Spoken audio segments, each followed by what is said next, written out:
So I'm going to check the chat here. All right. Jane Smith says, hi, I've been trying hard to deal with every trauma from 5 years old through now, loving others my whole life. My body literally broke. Fibromyalgia, ME, CFS, massive back issues. What that tells me, Jane, is I already know someone with fibromyalgia, when their body gives out, they're nicing people to death. They're cut. I talk about this, the nice paradox, that when you're taught to that I talk about this also, it's called the attachment authenticity bind, where as a child, we have to choose between attachment or living in our authentic selves. And because none of us are taught how to parent, we're all stuck in all of, the worst day cycle. All of us let go of our authentic selves, develop a false persona, detach from our authentic self, and become what our parents need so we can get what we want, because we need to survive. Well, a person who's been through the type of health conditions that you're listening, Jane, what that tells me is your false persona was the nice persona. You do what's called giving yourself away. You can't say no. You can't set boundaries. You can't ask for your needs and wants.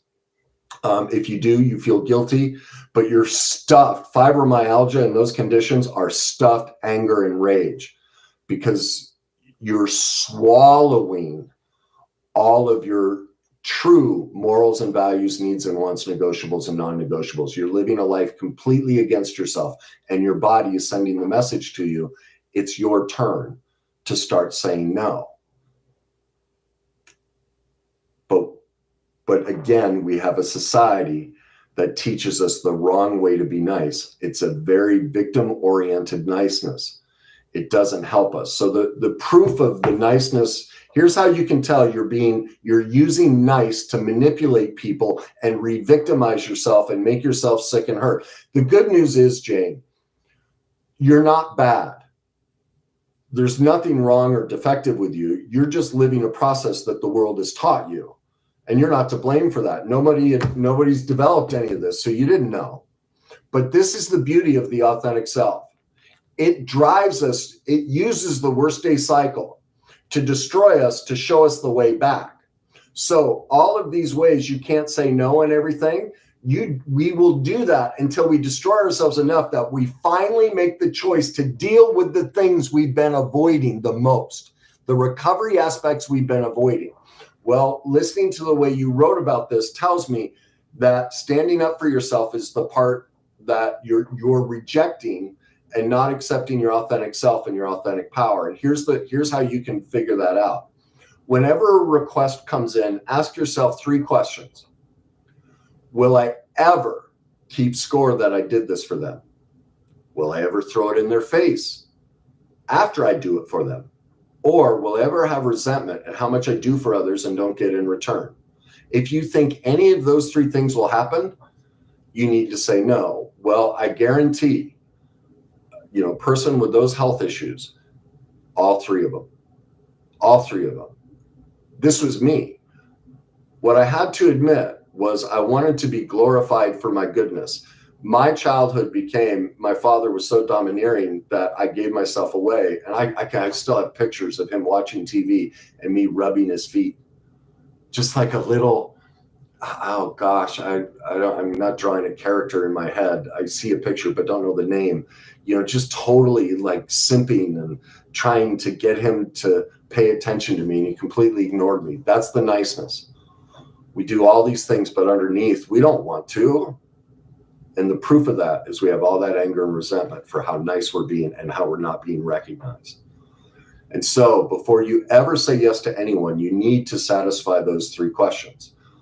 I go through that whole saying no process in my online classes. There are 2 magic phrases. One starts in the beginning, one's at the end, and learning how to say no and stop processes like this. And those magic phrases work every time. You never have to explain yourself. You never have to defend yourself. It breaks that whole dynamic. Okay. Let's see to sum up for you, Jane, what you're stuck in is the inability to say no. There's a lot of codependence going on here. And until that codependence is dealt with and addressed on a very deep level, these conditions will continue.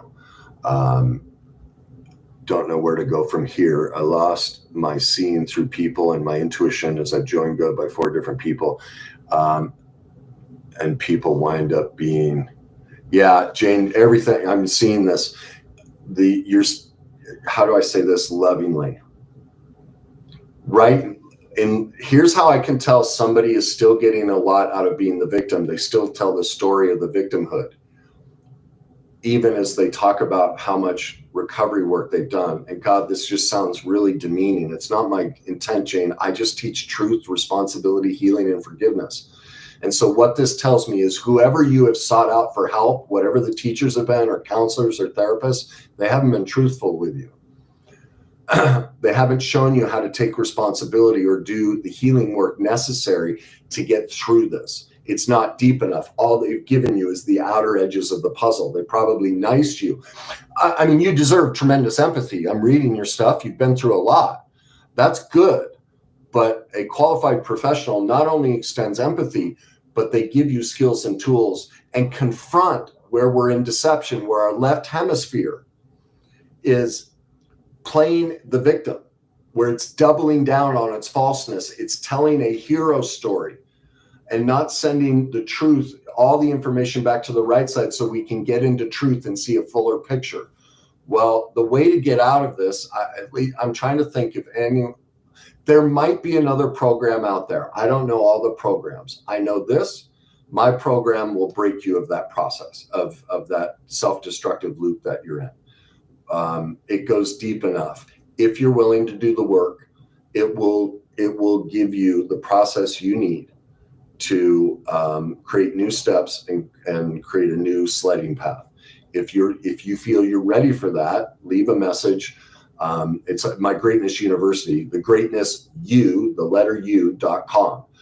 My online masterclasses will walk you right through that. Both of my books, the compilation of those, of the classes and my books, will give you the process that's lacking for you. Oh, shoot, Jane, sorry, Jane, I'm ready. Thanks for your honesty, kindness, and care for everyone. I'm glad you hear this. It's so hard. My childhood trauma from being nice, when I speak truth and responsibility, I still feel tremendous guilt, like I'm being mean. And so I try really hard to say it loving. So I'm glad that it came across as loving to you. That's always my goal. Because of the way I was raised, the way my father and grandfather talked, see, this is a simulation concept and definition. There is a disparity between the words I choose to communicate a concept and what's actually in my heart. I'm still working on my authentic self and my emotional authenticity and merging them together so that the words that come out of my mouth match what's in my heart. I'm glad in this case you felt that they matched, Jane.